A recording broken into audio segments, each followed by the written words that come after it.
Loiselle emplumée présente Comment le sapin devint un arbre de Noël de Sarah Kent Bryant, lu par Rebecca Palbar.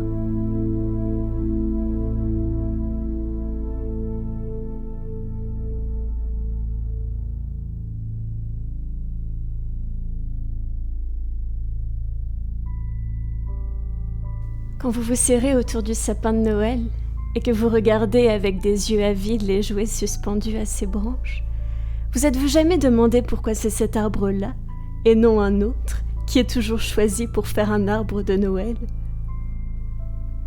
Le beau sapin sombre a l'air si majestueux quand il est illuminé de 1000 bougies et chargé du bas au fêtes, que vous ne devineriez peut-être pas qu'il est le plus modeste de tous les arbres. Mais c'est ainsi. Et c'est à cause de sa modestie qu'il a été choisi pour porter la joie de Noël aux enfants. Voici l'histoire. Quand l'enfant Jésus naquit, toutes les choses animées dans le monde en eurent une grande joie. Et chaque jour, des gens venaient voir le petit enfant et lui apporter des présents. Près de l'étable où il reposait, se trouvaient 3 arbres, un palmier, un olivier et un sapin. En voyant les gens aller et venir sous leurs branches, ils furent saisis du désir de donner aussi quelque chose à l'enfant Jésus.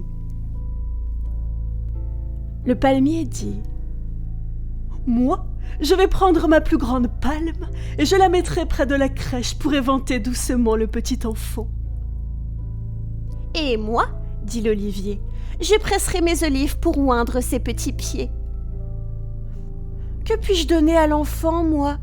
demanda le sapin. « Vous, dirent les autres, vous n'avez rien à offrir. Vos aiguilles pointues piqueraient le bébé et vos larmes sont résineuses. »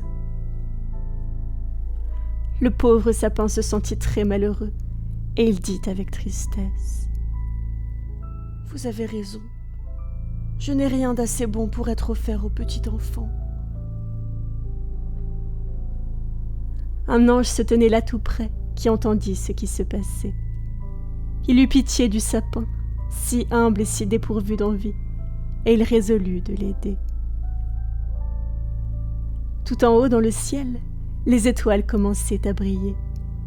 L'ange demanda à quelques-unes de descendre et de se poser sur les branches du sapin. Elles le firent volontiers, et le grand arbre fut tout illuminé. De l'endroit où il reposait, le petit enfant pouvait le voir, et ses yeux brillèrent devant les belles lumières, et le sapin en fut tout réjoui. Longtemps après, les gens qui savaient cette histoire prirent l'habitude de faire briller dans chaque maison, la veille de Noël, un sapin tout garni de bougies allumées, comme celui qui avait brillé devant la crèche. Et c'est ainsi que le sapin fut récompensé de son humilité. Sûrement, il n'est aucun arbre qui éclaire autant d'heureux visages.